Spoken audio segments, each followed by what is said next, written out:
গাজায় আগ্রাসনের প্রতিবাদে ইসরায়েলি নাগরিকদের দেশে প্রবেশে নিষেধাজ্ঞা জারি করেছে মালদ্বীপ সরকার। 15 এপ্রিল দেশটির প্রেসিডেন্ট মোহাম্মদ মুইজ্জু পার্লামেন্টে অনুমোদিত একটি আইনে স্বাক্ষর করে এই নিষেধাজ্ঞা কার্যকর করেন।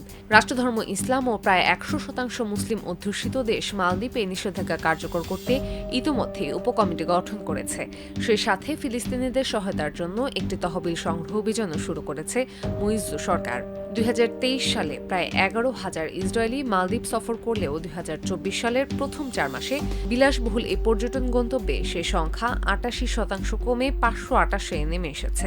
এদিকে ইসরায়েলের পররাষ্ট্র মন্ত্রণালয় তাদের নাগরিকদের মালদ্বীপ ভ্রমণ থেকে বিরত থাকার পরামর্শ দিয়েছে। এর আগে ইসরায়েলের বিরুদ্ধে দক্ষিণ আফ্রিকার আন্তর্জাতিক বিচার আদালতে দায়ের করা গণহত্যার মামলায় অংশ নেয়ার ইচ্ছা প্রকাশ করেছিল মালদ্বীপ সরকার। 2023 সালের 7 অক্টোবরের পর থেকে গাজায় বর্বরোচিত গণহত্যা চালিয়ে যাচ্ছে ইসরায়েল। এতে এ পর্যন্ত 50,983 জন ফিলিস্তিনি নিহত হয়েছেন।